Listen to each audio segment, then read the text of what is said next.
Olá, pessoal. Acabamos de ter uma segunda noite de combates intensos entre Israel e Irã. Claro, tudo isso acontece após o ataque surpresa que os israelenses realizaram contra o Irã. Um ataque que é um ato de guerra e uma clara violação da Carta da ONU. O que estamos vendo se desenrolar neste momento é exatamente o que eu disse 2 dias atrás.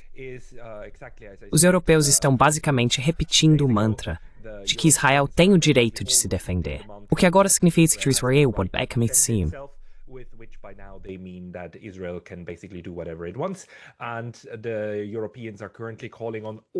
e os europeus estão atualmente pedindo para que todas as partes recuem, o que é claro uma piada, porque Israel já disse desde o início que isso será um ataque de vários dias e provavelmente de várias semanas contra o Irã, e que não será resolvido em apenas um dia. Então, pedir agora para que todas as partes recuem é basicamente um apelo para que o Irã se renda. Não é isso que eles estão fazendo. O Irã, na verdade, está revidando. E não me entenda mal. Acho tudo isso horrível. É uma situação absolutamente desprezível. Mas é uma situação desprezível que, mais uma vez, foi iniciada. Uma cadeia de violência que foi iniciada por Israel.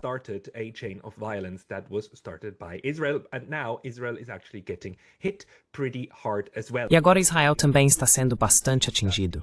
Embora no Irã também, vemos que as defesas aéreas de ambos os países não conseguem interceptar os projéteis e equipamentos de guerra vindos do outro lado. Então, por um lado, recebemos muitas imagens. Quero dizer, já sabemos que pelo menos 78 pessoas morreram no Irã, pelo menos no primeiro dia. Agora ouvimos que outro prédio, com 60 pessoas que morreram, foi atingido em Teherã. Sabemos que pessoas também morreram em outras partes do país. Mas, ao mesmo tempo, também estamos recebendo muitas imagens agora de Tel Aviv. O Irã está conseguindo disparar muitos foguetes em Tel Aviv e consegue destruir certas infraestruturas militares.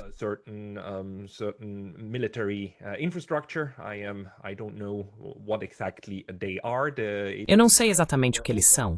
Os israelenses também estavam atirando no Irã, em uma refinaria de petróleo, a maior da região, ou até mesmo a maior do mundo, na verdade. E em resposta, os iranianos agora também estão atacando as instalações de petróleo em Haifa, Israel. Então parece que os dois lados estão mirando na infraestrutura energética um do outro. O que exatamente está sendo atingido só vai ficar claro nos próximos dias.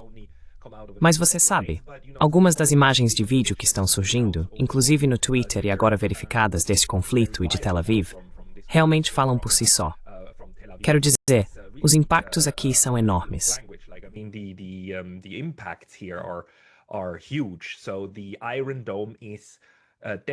Então, a Domo de Ferro está definitivamente falhando. Quero dizer, já sabíamos que a Domo de Ferro não conseguiria interceptar uma boa parte dos mísseis iranianos da última vez que esses ataques aconteceram, cerca de meio ano atrás. E agora vemos novamente que, certamente todos os mísseis hipersônicos estão conseguindo passar. Embora seja preciso dizer que os israelenses conseguem interceptar uma boa quantidade de mísseis. Dá para ver eles explodindo no céu. Mas, ao mesmo tempo, muitos estão passando. E algumas dessas explosões são muito assustadoras e apavorantes. Dá para ver o tamanho dessas explosões e que as defesas de Israel não conseguem interceptar todos eles.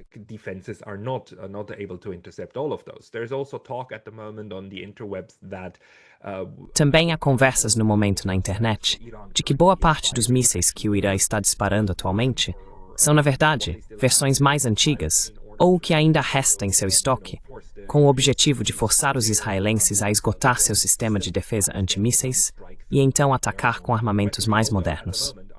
No entanto, neste momento, preciso dizer a todos vocês, o que leem no Twitter, o que veem no Twitter e o que leem na maioria dos jornais e afins, tudo isso está sendo noticiado sob a névoa da guerra. Especialmente no Twitter, há muitas falsificações, muitos vídeos falsos. É bastante assustador. Especialmente vídeos sobre jatos, como aviões militares sendo abatidos, e algumas dessas coisas são tiradas diretamente de videogames. Algumas imagens são de outras guerras, algumas são da Ucrânia, outras são de ataques anteriores a Israel, como quando o Irã, da última vez, atacou Israel, depois que Israel disparou muitas pessoas em Teherã. Israel fired and killed people in Tehran. I mean, I must emphasize this time and again. So far, Quero dizer, preciso enfatizar isso repetidamente. Até agora, não tivemos um único caso em que o Irã atacou Israel primeiro. O Irã sempre respondeu a ataques de Israel, seja matando pessoas em Teherã, assassinando pessoas lá, ou assassinando e matando pessoas nos prédios da embaixada do Irã em Damasco. Há inúmeros casos em que os israelenses forçam os iranianos a reagir de alguma forma, ou caso contrário, perder a dominância na escalada. O ponto também, no momento, é que se o Irã recuar e parar de contra-atacar, então Israel vai simplesmente tomar isso como prova de que o Irã é fraco e vai redobrar seus esforços. E você vê essa narrativa se desenrolando diante dos nossos olhos, infelizmente, neste momento.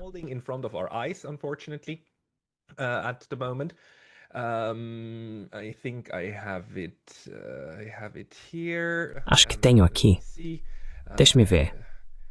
Essa ideia que está sendo divulgada, e você vê em vários jornais ocidentais, de que o ataque de Israel ao Irã tem uma chance real de provocar uma mudança de regime, de que os iranianos e os americanos estão operando sob a crença de que se realizarem esse ataque ao Irã de forma suficientemente eficaz, então não só conseguirão prejudicar seriamente o programa nuclear, que é claro, o principal motivo que os israelenses estão apresentando no momento para esse ataque sem precedentes, de que o programa nuclear é tão horrível e representa uma ameaça tão iminente que se não o destruírem hoje, amanhã Israel será aniquilado por uma arma nuclear.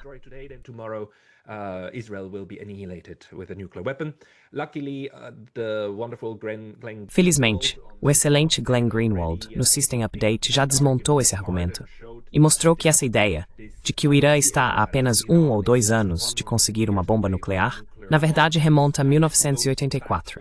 Glenn Greenwald mostrou que em 1984 já existia essa manchete. E desde então, a cada 2 anos, surgiam esses relatórios alarmistas dizendo que o Irã está prestes a conseguir a bomba. Prestes a conseguir a bomba. Prestes a conseguir a bomba. E que o Irã precisa ser eliminado agora.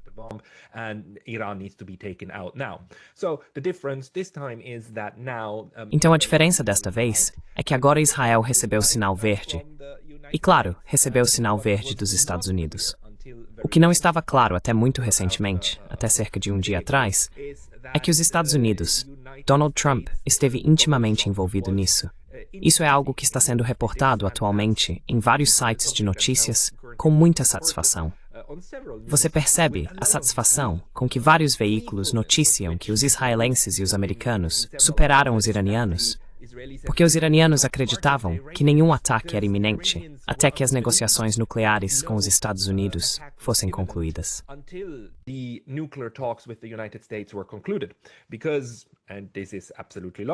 Por quê? E isso é absolutamente lógico. Eu e outros, todos nós estávamos trabalhando sob a premissa de que, enquanto essas negociações estivessem em andamento, os Estados Unidos não aprovariam nenhum tipo de ataque israelense, porque o objetivo ainda era alcançar, por meios diplomáticos, a desnuclearização ou uma promessa nuclear, certo? Um novo acordo nuclear, um novo acordo JCPOA com os iranianos. Porque na nossa mentalidade, e na mentalidade de qualquer analista racional, esse é o melhor cenário possível, certo? Você alcança, por meios pacíficos, um avanço diplomático que então permite que uma realidade política se estabeleça. E a realidade política que a maioria de nós assumia, para os Estados Unidos, o que eles queriam, era que o Irã se comprometesse a não ter uma bomba nuclear. E não só se comprometesse, mas que houvesse um acordo estrutural que permitisse a verificação de que isso não aconteceria. Porque é isso que o JCPOA era. That not to happen, because that's what the JCPOA was. The Joint Comprehensive Plan of Action. O Plano de Ação Conjunto Global foi um acordo internacional que possuía mecanismos de monitoramento e concedia acesso à IAEA para fiscalizar os locais nucleares do Irã, garantindo assim que todo o urânio enriquecido e outros materiais produzidos não pudessem ser usados para fins militares, mas apenas para o programa civil, o que está absolutamente de acordo com o Tratado de Não Proliferação, um direito do Irã. E algo que também os principais países europeus e os Estados Unidos, sob o JCPOA, não contestaram. O direito do Irã de ter um programa nuclear civil foi reconhecido, enquanto a posse de armas foi proibida. A ideia para a maioria de nós era que Donald Trump quisesse retomar algum tipo desse acordo, que ele mesmo sabotou em 2018 ao simplesmente sair do JCPOA, criado sob o governo Obama. The JCPOA that was created under Mr. Obama, and the idea that we were operating under is that as long as these negotiations... E a ideia sob a qual estávamos operando era que enquanto essas negociações estivessem em andamento, e enquanto o presidente da paz, Sr. Trump, pudesse voltar para seu povo e dizer: consegui um acordo que garante, e é verificável, que o Irã nunca terá uma bomba. Esse era o objetivo. Mas agora o que estamos descobrindo, e o próprio Sr. Trump disse isso, ele admitiu que estava plenamente ciente no Truth Social de que os israelenses estavam preparando um ataque, e também demonstrou satisfação com o fato, elogiando muito o ataque surpresa bem-sucedido de Israel ao Irã, que isso era algo bom, e que os iranianos mereceram, porque ele lhes deu 60 dias, e no dia 61, os israelenses realizaram o ataque. Ele disse que tudo isso foi erro do Irã, mas que está muito orgulhoso de ter realizado essa enganação, de ter feito com que eles acreditassem que tudo ainda estava bem, e, portanto, eles não estavam preparados.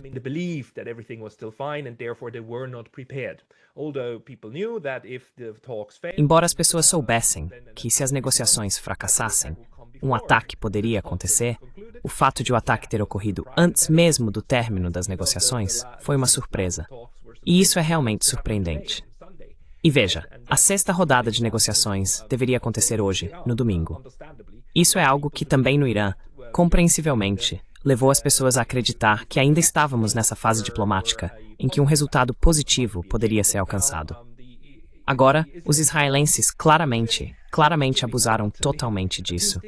E também usaram táticas muito sujas para atacar o Irã, incluindo contrabandear drones para dentro do Irã e depois lançá-los de dentro do próprio Irã, que é exatamente o que a Ucrânia fez recentemente na Rússia, lançando drones de dentro da Rússia para atacar essas cidades e bases militares. Agora, o Irã tem feito o mesmo. Desculpe, eu constantemente confundo os lados. I'm sorry, I constantly mix up the sides. Israel has been doing the same with Iran and Israel tem feito o mesmo com o Irã. E sim, por um lado, isso agora está sendo celebrado como algo super astuto. Por outro lado, isso é realmente assustador. Sabe, se Israel pode fazer isso no Irã, então provavelmente o Irã vai encontrar uma maneira de fazer isso em Israel. E é só, sabe, é apenas uma tática terrorista. É apenas uma tática terrorista tentar usar a infraestrutura do outro contra ele e depois simplesmente explodir as coisas. E sabe, também atingir muitos civis, alvos civis como cientistas nucleares e infraestrutura civil, blocos civis. É uma estratégia terrorista. E Israel, eu teria muito cuidado ao comemorar isso, assim como Israel ficou muito feliz com os ataques do Pager. Mas, novamente, se Israel pode fazer isso com seus inimigos, então seus inimigos vão copiar esse tipo de coisa, certo? E isso é apenas uma forma de escalada. E amanhã isso vai atingir Israel. Tomorrow it will hit Israel, and actually Israel is being hit right now, and I cannot emphasize this enough. E na verdade, Israel está sendo atingido neste momento. E não posso enfatizar o suficiente o quanto isso deve ser um choque também para os israelenses. Vamos apenas observar, por exemplo, a escala de destruição que o Irã agora é capaz de causar na capital, Tel Aviv. Prédios inteiros e bairros estão começando a se parecer com os bairros de Gaza. Agora é possível encontrar muitas fotos e relatos, especialmente nas redes sociais, de israelenses chorando por suas casas terem desaparecido. E até agora, há um número de 10 mortos em Israel.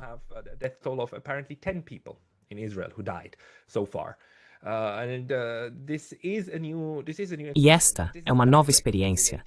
E isso está diretamente relacionado à decisão do governo Netanyahu de agora lançar seu ataque. Fui criticado pelo meu vídeo de 2 dias atrás, no qual falei de um ataque israelense ao Irã, e não de um ataque dos Estados Unidos, quando deveria estar claro que os Estados estão envolvidos nisso. Devo dizer que no nível diplomático, no palco mundial, os Estados Unidos ainda fingem que não são parte desta guerra, e os Estados Unidos continuam alertando o Irã para não atacar nenhum americano. Lindsey Graham, em alguns de seus discursos, já disse que mesmo que apenas um único americano seja ferido, então o caos será instaurado.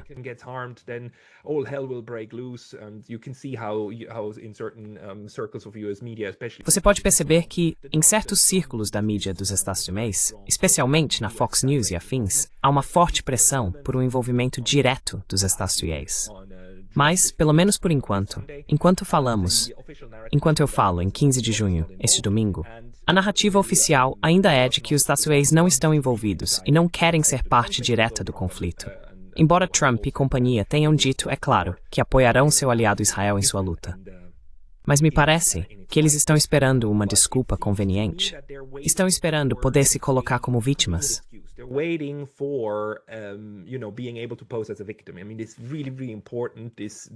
Quero dizer, essa narrativa de vitimização é realmente importante.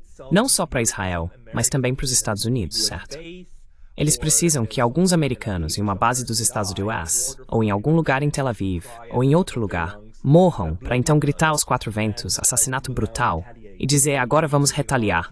O Irã matou nossos cidadãos, matou nossas tropas sem provocação. Estávamos apenas ali tentando manter a paz, e então fomos atacados. E essa narrativa constante de Pearl Harbor, repetidas vezes, fomos atacados, agora estamos revidando. Fomos atacados. Não começamos, mas vamos terminar.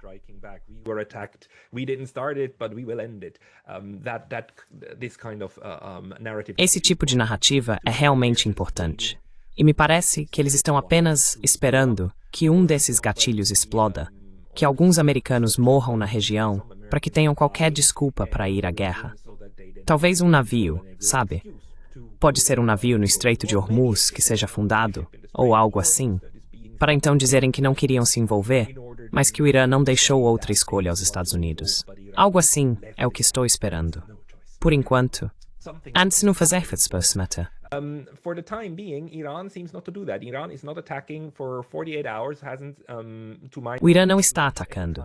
Até onde sei, há 48 horas, não lançou nenhum tipo de ataque contra bases militares dos Estados Unidos, embora isso fosse mais do que possível, já que essas bases estão todas ao redor do Irã. Mas no momento, eles estão disparando em linha reta, mais ou menos, contra Tel Aviv, Haifa e outros pontos de interesse relevantes em Israel. E o fato de a cúpula de ferro não estar funcionando, isso também deve ser um choque, que nesse nível ela não esteja funcionando. Mas por outro lado, também devo enfatizar que estamos aprendendo que as defesas dos iranianos não estão funcionando como planejado. Teherã pode basicamente ser alvo, Teherã foi alvo, e também essa grande refinaria de petróleo.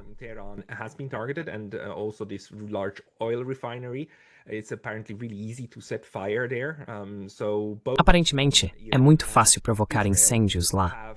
Então ambos, Irã e Israel, talvez não sejam indefesos, mas não conseguem impedir que o outro lado destrua até mesmo infraestruturas muito importantes. O fato de os israelenses terem conseguido matar até mesmo comandantes de alto escalão dos iranianos teve, por um lado, a ver com o efeito surpresa, literalmente pegando-os dormindo, porque era por volta das 3 da manhã. Quero dizer, um ataque sorrateiro e maldoso do lado israelense. Mas tudo bem. Eles conseguiram surpreendê-los e depois conseguiram matar mais pessoas quando o efeito surpresa estava passando.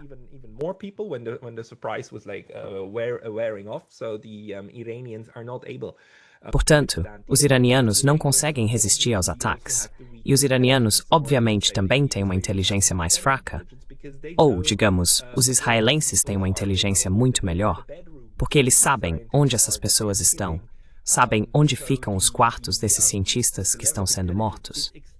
Então, o nível de inteligência dos israelenses é extremamente preciso. E as medidas de precaução dos iranianos são, obviamente, extremamente fracas, porque os movimentos dessas pessoas importantes estão sendo rastreados. Neste momento, também temos relatos na internet de que membros da família da liderança do Ayatollah Khomeini, e assim por diante, estão fugindo do país.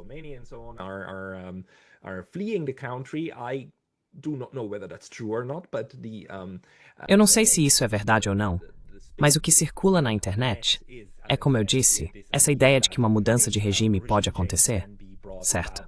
E que é só uma questão de dias até o regime iraniano colapsar. Isso também faz parte do motivo pelo qual é tão extremamente difícil, no momento, entender o que realmente está acontecendo. Porque essa névoa da guerra inclui a guerra de propaganda, e a guerra de propaganda tenta criar certas realidades de ambos os lados. Ambos os lados estão tentando superestimar seu sucesso, minimizar o impacto dos ataques do outro lado e dizer constantemente que a vitória está próxima, que eles vão conseguir.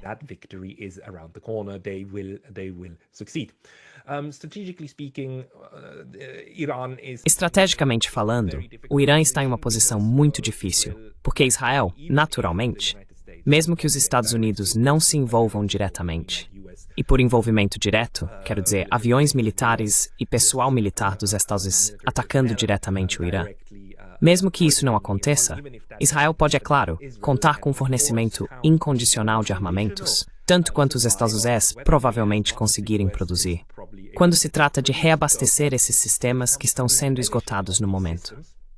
Israel conta com o apoio dos Estados Unidos e também do Reino Unido, e provavelmente de outros países europeus que tentarão apoiar, assim como fizeram nos últimos anos, mesmo durante o genocídio em Gaza. Israel tem recebido as bombas que mataram todos esses palestinos, em sua maioria vindas de fora do seu território.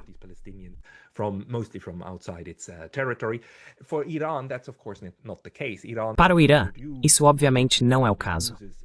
O Irã precisa produzir o que consome internamente. Ele tem que fazer isso sob condições econômicas internacionais muito difíceis, devido a todas essas sanções.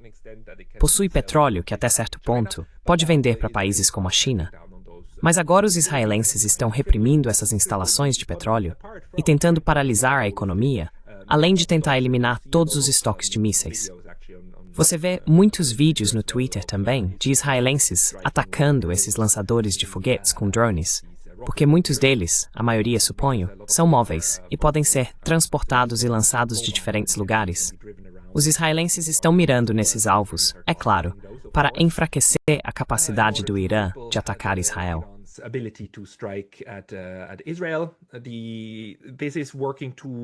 Isso está funcionando até certo ponto, mas como vemos, o Irã ainda tem armas mais do que suficientes, pelo menos por enquanto.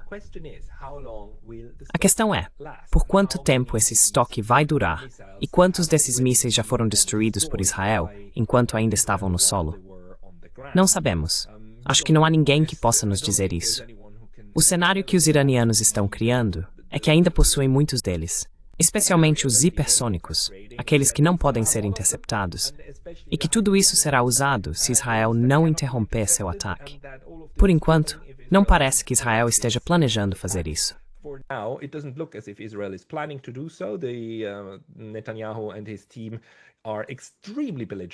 Netanyahu e sua equipe são extremamente beligerantes e estão ameaçando punir severamente o Irã.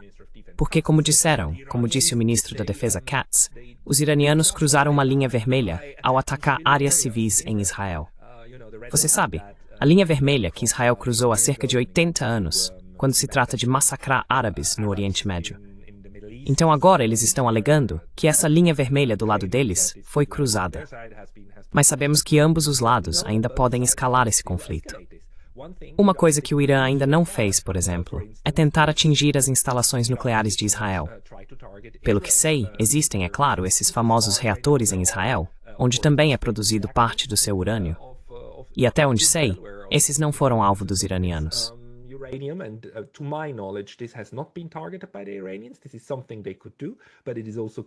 Isso é algo que eles poderiam fazer.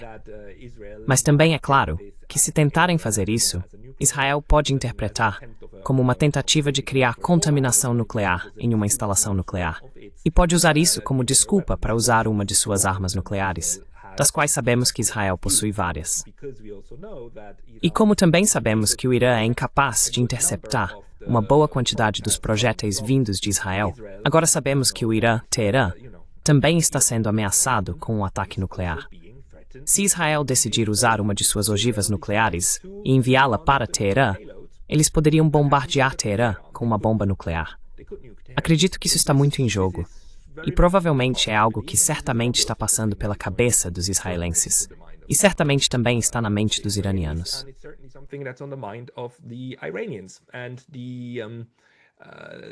So there is still, just as in the war between Russia and Ukraine, Então ainda existe, assim como na guerra entre Rússia e Ucrânia, uma necessidade de ambos os lados de alguma forma garantir que o outro não vá até o nível máximo.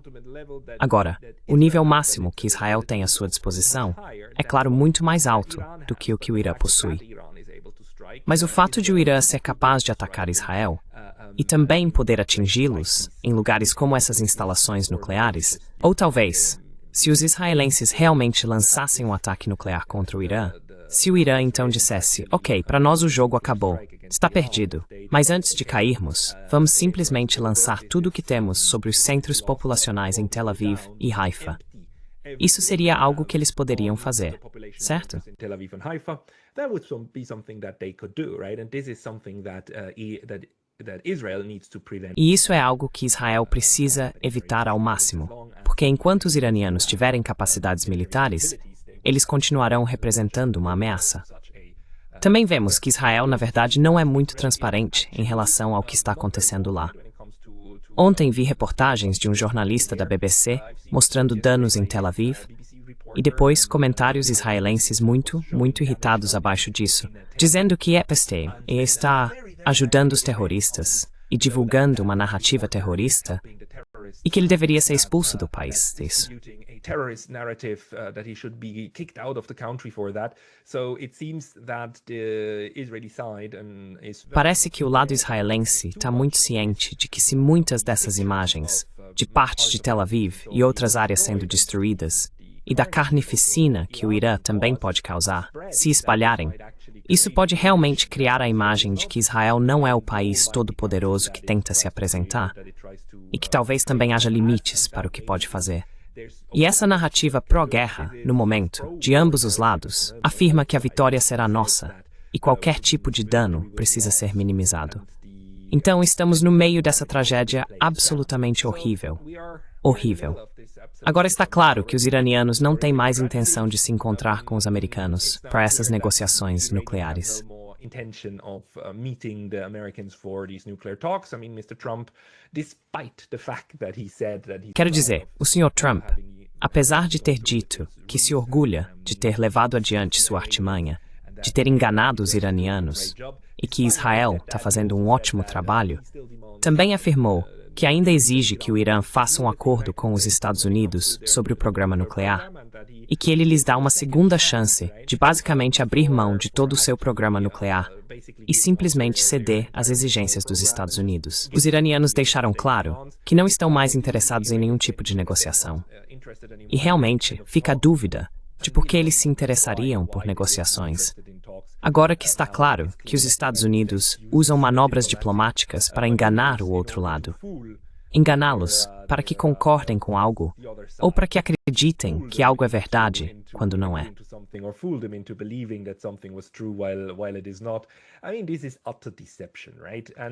Quero dizer, isso é pura enganação, certo?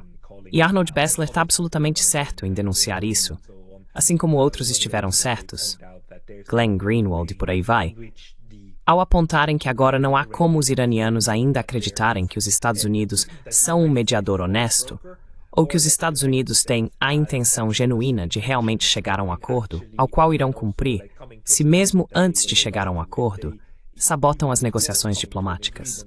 Quero dizer, estes são tempos muito sombrios também para a diplomacia. Porque isso só prova mais uma vez que não só você não pode confiar que os Estados Unidos vão cumprir suas promessas, ou que podem simplesmente descartar qualquer tipo de acordo feito assim que a tinta secar, como também não pode confiar nem mesmo que eles negociem de boa fé. You cannot even trust that they engage in good faith. This obviously was a very bad faith act. Isso foi, obviamente, um ato de extrema má-fé por parte dos Estados Unidos. E sabe, fazer esse tipo de jogo de policial bom, policial mau, junto com Israel, fingindo que ainda há uma possibilidade de resultado negociado, enquanto já decidiram que dariam sinal verde para ataques israelenses ao Irã, é totalmente inaceitável. Quero dizer, isso destrói qualquer possibilidade de negociações. Também soubemos que houve uma ligação telefônica entre o presidente Trump e o presidente Putin sobre a situação entre Israel e Irã. Mas eu realmente me pergunto como os russos ainda conseguem lidar com os Estados Unidos, sabendo que grande parte da diplomacia deles também tem como objetivo enganar completamente a outra parte e manobrá-la para uma posição de vulnerabilidade. Into a position of vulnerability. So a very, very dark day for Então, um dia muito sombrio para as relações internacionais. Ficamos sabendo que os chineses aparentemente, e isso parece estar confirmado, estão dizendo que apoiam Teherã e o direito de Teherã de se defender e de proteger seus interesses legítimos. Essa notícia também foi confirmada. Wang Yi aparentemente realmente disse isso. Quero dizer, eles não estão apoiando o Irã de forma substancial aqui, mas estão escolhendo, pelo menos retoricamente, quem eles veem como a parte prejudicada, certo? Claro, no Conselho de Segurança, não podemos esperar nenhum tipo de resolução para acabar com isso, porque os Estados Unidos vão vetar qualquer coisa que seja minimamente crítica a Israel.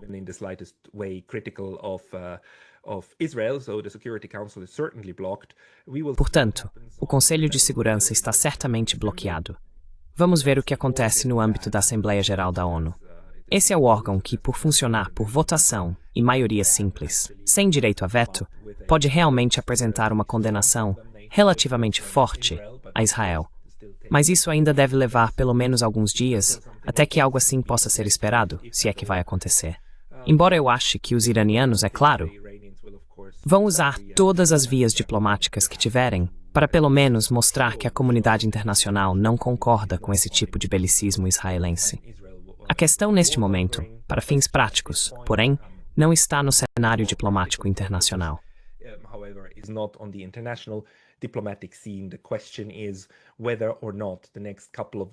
A questão é se os próximos dias serão ou não sobrevivíveis para os iranianos.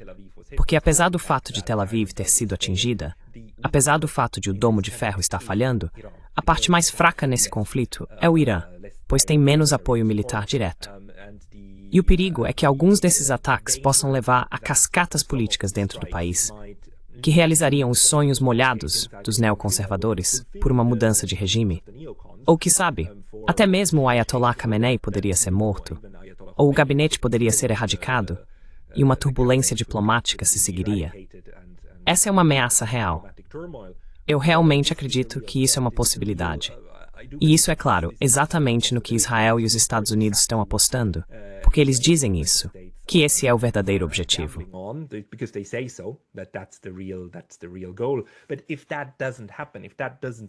Mas se isso não acontecer, se isso não se concretizar, e se o Irã realmente conseguir se transformar em algum tipo de economia de guerra, e num estado de prontidão para a guerra, no qual também consiga eliminar essas vulnerabilidades estratégicas com seu próprio sistema de comunicação interno e garantir que os israelenses não saibam constantemente onde estão localizados seus principais comandantes, protegendo essas pessoas suficientemente bem, enquanto ainda utilizam sua infraestrutura, então, bem, os israelenses estarão sob grande pressão, especialmente quanto mais tempo esses bombardeios em seu próprio território continuarem. Também vemos que em Israel há agitação agora, quero dizer, porque naturalmente, é claro, as pessoas estão com medo lá.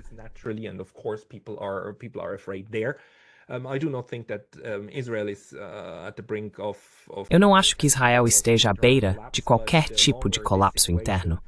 Mas quanto mais essa situação e o sofrimento da população em Israel continuarem, maior será o efeito colateral de toda essa missão. Porque no fim das contas, mesmo dentro de Israel, as pessoas vão se lembrar que a decisão política que iniciou tudo isso veio, claro, do seu grande líder, certo? Do Netanyahu. Por mais que queiram culpar o eixo do mal e os terroristas em Teherã, essa espiral de violência foi desencadeada por essa decisão. E o resultado agora é também uma Tel Aviv em chamas. Isso certamente será algo que as pessoas vão lembrar. E, novamente, se isso demorar muito, mais difícil será para os israelenses venderem isso como uma grande vitória, porque é isso que eles querem fazer.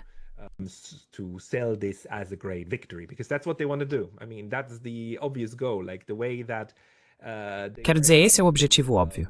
Como quando eles conseguiram primeiro atacar de surpresa e depois enfraquecer o Hezbollah no Líbano, como conseguiram eliminar grande parte, se não toda, do Hamas e bombardear Gaza até virar pó, como o governo sírio entrou em colapso. Todas essas foram vitórias para Israel, certo? Foram vitórias surpreendentes e importantes para Israel. E agora eles querem fazer a mega Síria, certo? Com o Irã. E a ideia é que, bem, podemos repetir isso uma quarta ou quinta vez e simplesmente eliminar o último grande rival estratégico na nossa vizinhança. E mesmo que isso custe centenas de milhares ou milhões de vidas no Irã, obviamente isso é algo que Israel está mais do que disposto a pagar. That's obviously something that Israel is more than happy to pay, but if it will come at the cost of... Mas se isso acontecer ao custo de dezenas de milhares ou centenas de milhares de israelenses, bem, isso pode parecer muito, muito diferente. Claro, sabemos que Israel vai se colocar como vítima, sendo alvo de uma campanha de extermínio, e assim por diante. Assim que até mesmo apenas algumas dezenas de israelenses morrerem nesse inferno criado por eles mesmos. Eles vão querer o apoio dos Estados Unidos e vão querer uma guerra total dos Estados contra o Irã. Não sabemos para onde isso vai. E enquanto falamos, até agora, se houver envolvimento dos Estados Unidos e da Europa, há conversas sobre isso, há aviões, como aviões de apoio alemães e aviões de apoio dos Estados Unidos, e assim por diante. E a inteligência dos Estados Unidos, claro, sendo usada para todas essas operações.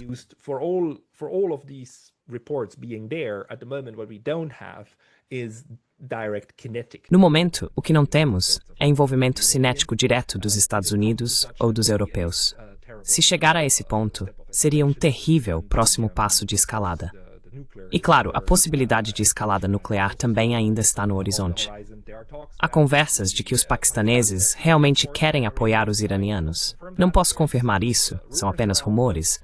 Mas acho difícil acreditar que o Paquistão realmente arriscaria um confronto militar com Israel por causa do Irã.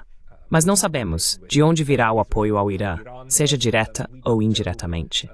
E atualmente, não sabemos o que os russos estão fazendo no terreno.